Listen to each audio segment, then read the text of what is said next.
Hey guys, I'm here with Roman Qlieser. He got the second place at our Swiss Nationals this year, so congratulations. Thank you. Which deck did you play this weekend? I played Qliphort Demise.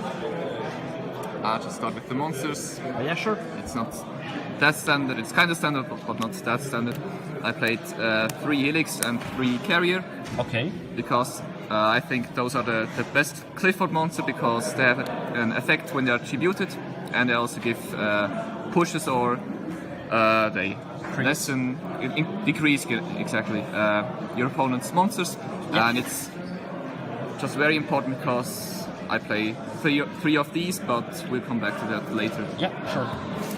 And then just one of these guys.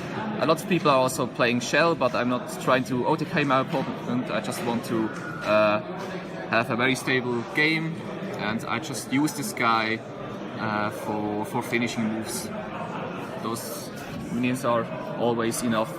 Then the best Qliphort card and the other normal monster. This card sucks. It's just you just play it that your second Summoner's Art isn't dead after you drew this one. Okay.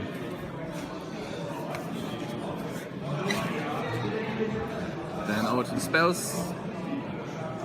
The most skillful cards in the game.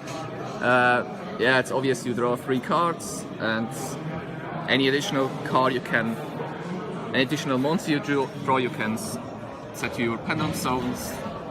And yeah, it's just normally it's a +2, and if you start with it, you normally just win. It's just so sick. 3 Summoner's Art to get your Scout as fast as possible.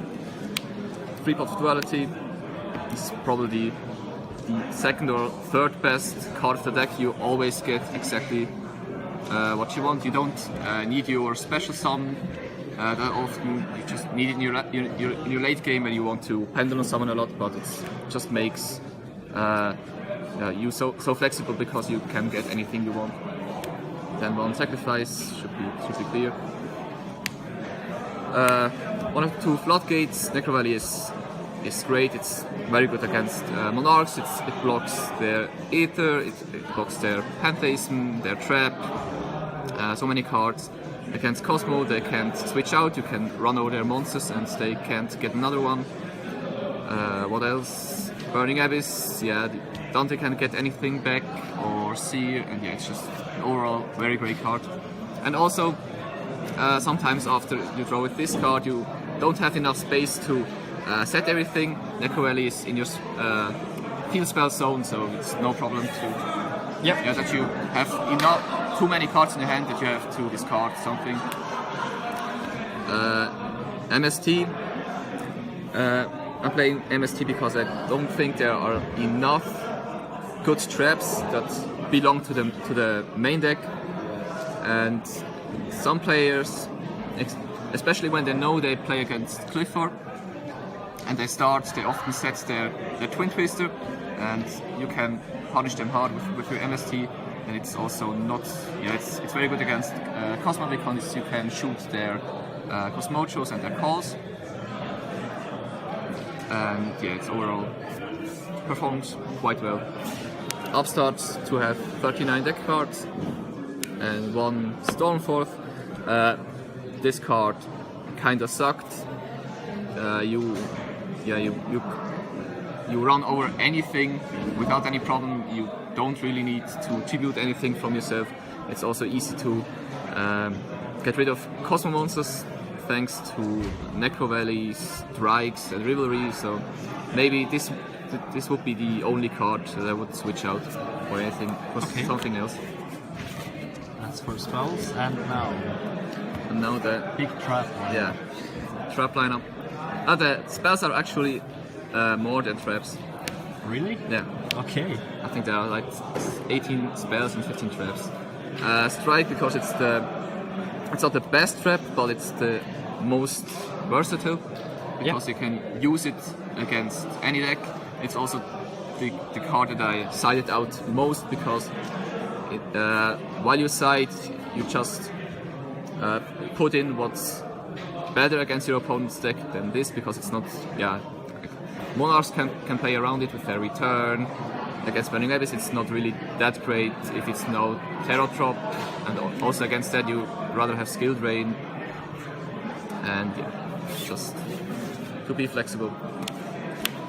Free Rivalry, because it's the best floodgate in the game right now, I think. Okay. It blocks everything.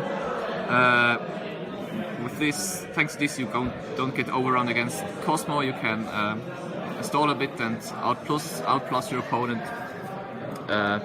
Monarchs also have a very hard time dealing with it, and it's just great against any decks. Burning Abyss can go for Dante with their 2 Burning Abyss monsters.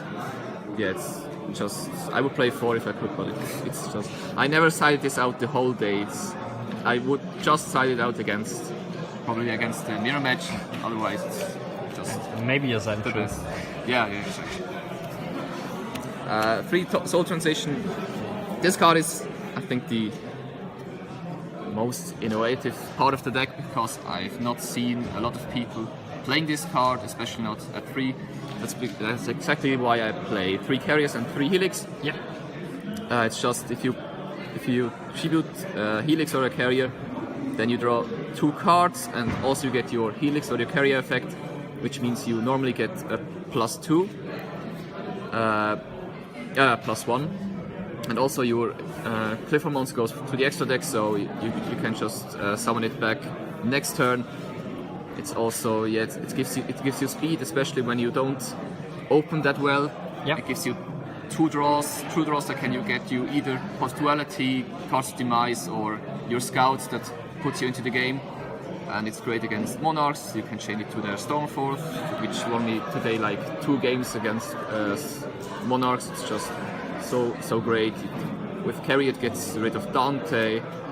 It's just performed very well. Oh yeah, and another thing, if your opponent has Decree, you can chain it to tribute your Helix, then you draw 2 cards and your Helix gets rid of the back row. So it's also very good after siding to get rid of dangerous cards in the end phase. Mm-hmm. Then 1 Quaking Mirror, Drowning Mirror Force. I think I used it only once today against a Monarch, where I had 900 life points left and it attacked with the monster. I actually got rid of it and could turn around the game. That's pretty cool. Yeah, that was really funny. Well, I was really lucky that game. I could have easily been out top 8. But I guess 1 is okay. Big attacks to your face don't come out that often, because you have a lot of floodgates like Rivalry, or especially in the beginning you often have a monster together with Sacrifice, and 1 was okay, but it wasn't like it was game breaking. Torrential Tribute. What can I say? Sometimes you have problem, especially if you draw bad. You want to defend your life points, and also against like Monarchs, if they go into the blue guy, tribute for the red together with return. And I also got rid of. Thanks to this, I got rid of a Leo, and I got rid of like 2 or 3 Monarchs. It's just, it can be always good, and it's good enough trap to play, I guess. Mm-hmm. But the trap hole performed very well throughout the whole day. It's a great card. 1 Compulse. Also, it's this card is just fucking amazing. It's if you think it's bad against cards or against decks like Cosmo, you're very wrong. Sometimes you can use it on their Exceeds, but most of the time you can use it for their Walkers or their Ladies or their Slip Riders. This card was great throughout the whole day. I would play 3 if it would be at 3. It was the bomb. Skill drain, obvious. I would also play 3 if I could, but then Soul Transition would be bad because after activating Skill Drain, your monster count as level 6 monsters, which means your Soul Transitions will be dead. But yeah, as long as you have these monsters out, all your normal summoned monsters, or even if you pendulum summon, all of them have their full attack points, and it wrecks the whole metagame. And warning because warning. You didn't play Emptiness. Was there a reason for it?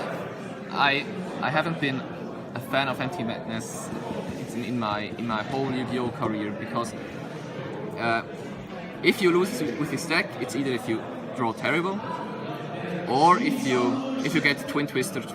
And oftentimes, if you have Emptiness, let's say this is an Emptiness, you have to activate it preemptively, and then if they Twin Twisted the other 2 cards, it's just bad for you because the other opponent just got rid of 3 of your cards with 2 of his own, so it's a -1, and yeah, you can't handle that as a Qliphort. I have to say it's really fucking amazing against Cosmo. It's very good, but against all other decks, I just think it's actually a bad card. Okay. Then let's go to the sideboard. 40 cards in the main deck, I think, or I guess. 40, yeah. Yeah. Okay, so first sideboard. Or 39 with Upstart.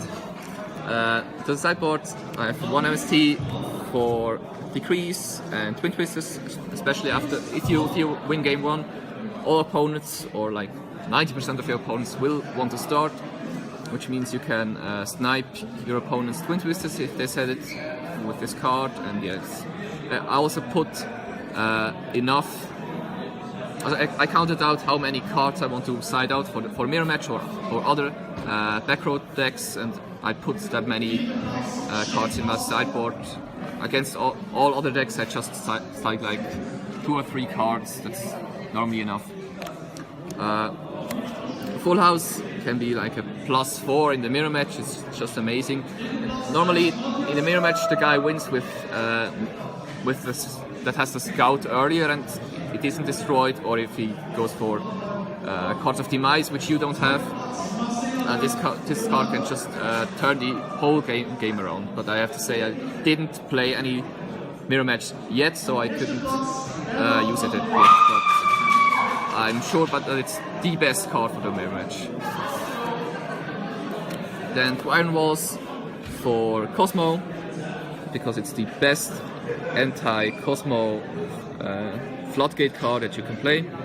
I didn't play 3 because sometimes, or especially when they start with the combo, they already have a full field and then it sucks. Mm-hmm. Also, they can, if you flip it in their turn, they can just switch out a minion for Slip Rider and shoot it away. And yeah, especially when they start with a big field, you want to have something to protect your life points. Yeah. And not too many floodgate cards.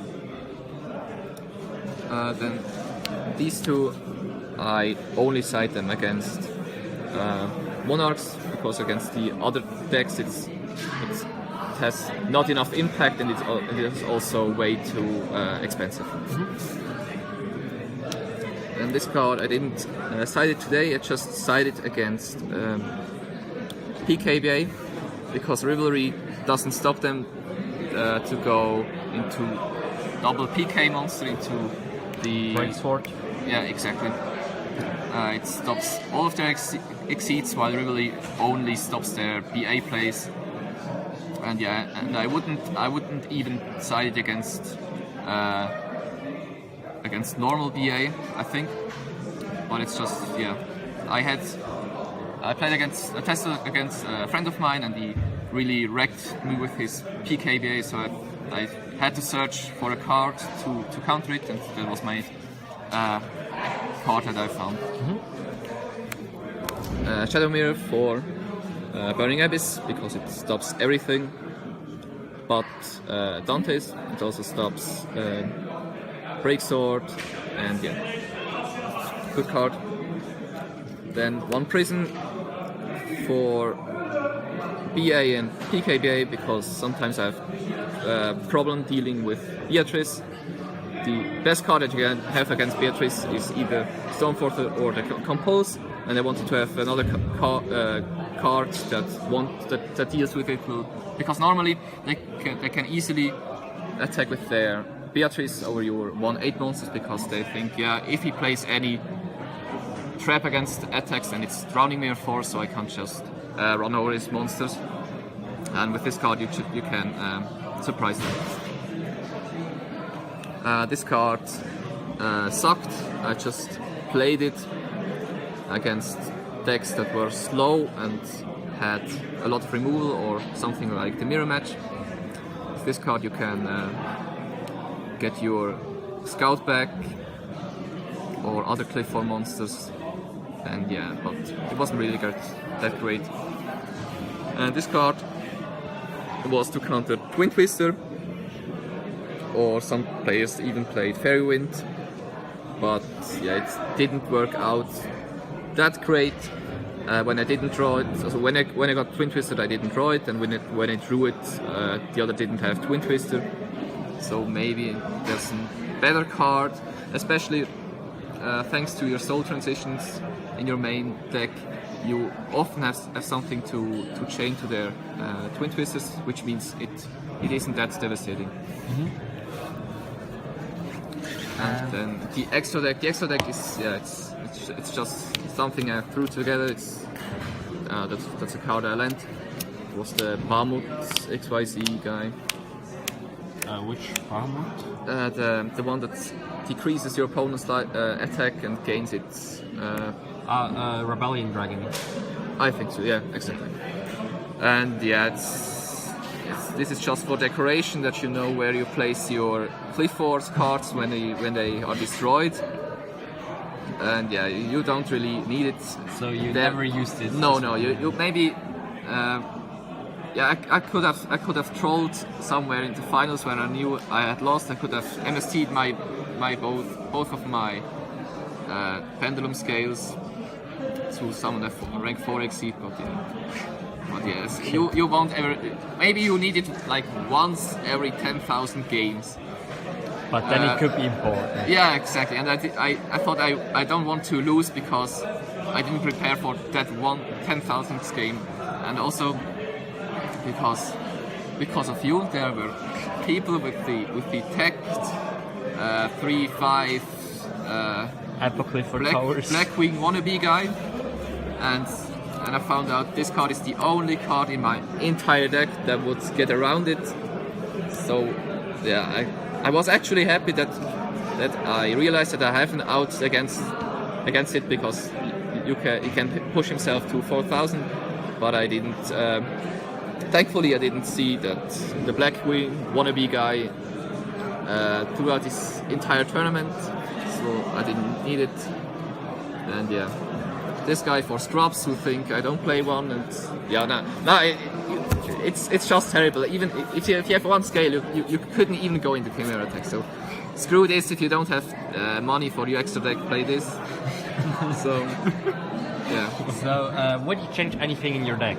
I would probably take out my Stormfort and the Sideboard. I guess find a better card than this, maybe even Magic Deflector, and maybe this card for, I don't know. So any shoutouts? I want to make a shout out to the best team in Switzerland. You see it here, it's Team Jim. Yeah, we got second and fourth this nationals, and yeah, all great players, good friends, and Rolf auch top 16. Huh? Rolf top 16. Ah yeah, and another friend top 16, but yeah. Okay, so thank you very much, Roman. No problem. And congratulations again. Thank you.